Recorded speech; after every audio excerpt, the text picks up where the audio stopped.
Oh, that's a terrible way to start a video. Hello.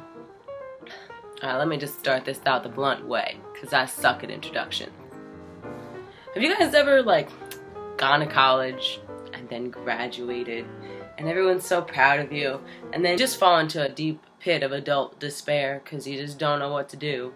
I know that when I was in college, I always thought, oh my god, I'm so adult right now.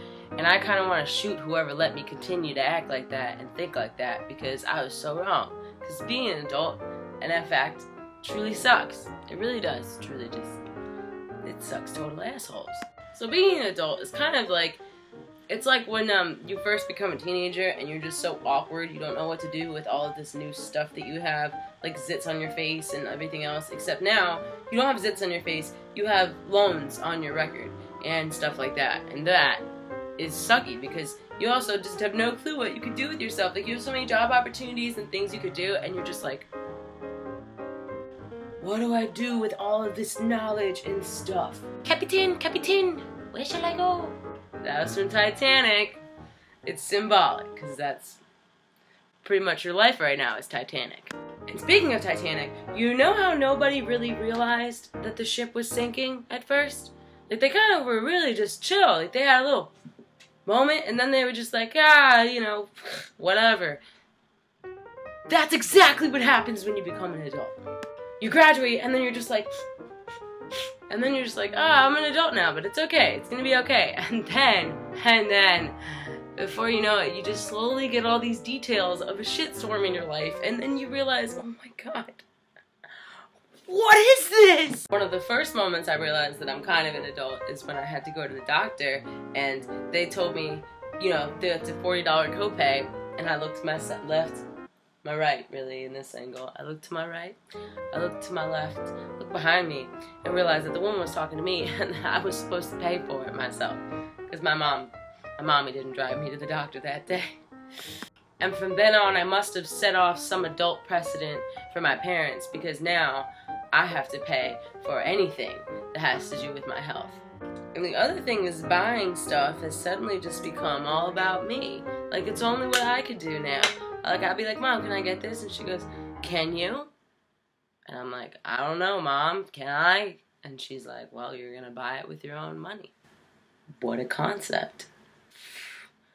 What kind of cruel person came up with that? But there are some positives to that, because honestly, I can sit here and just get a little shit wine and drink it at 2:45 p.m. Well, because I have bronchitis, and I can also accompany it with some Chipotle if I could get this shit on. I hope that's not a bad thing. Oh my god.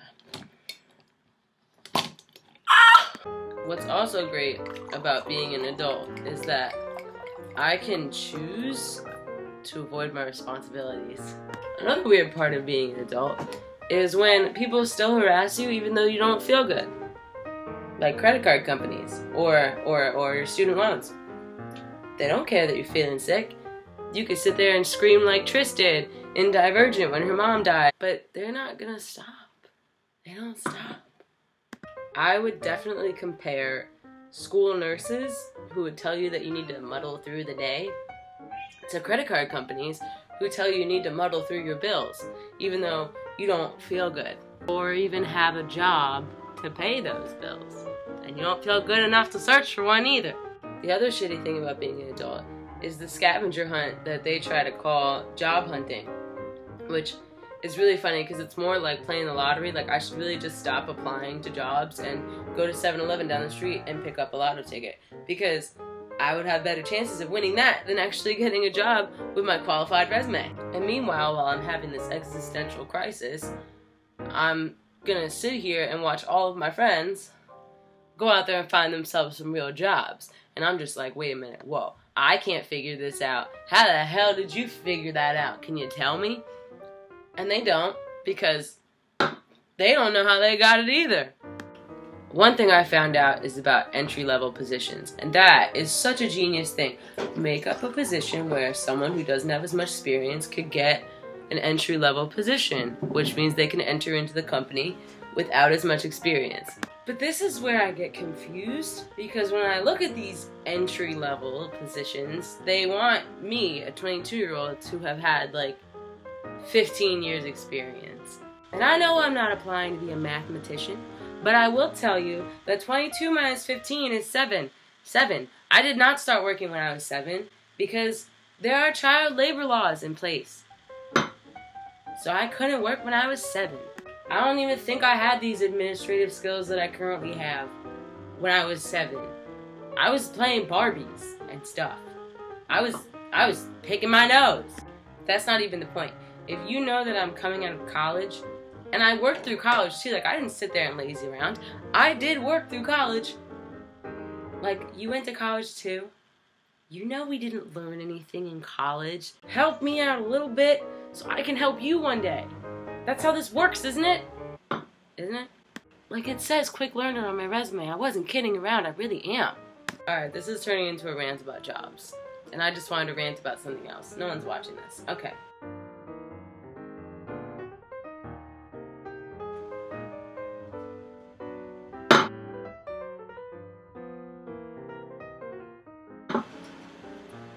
Oh. Peace out.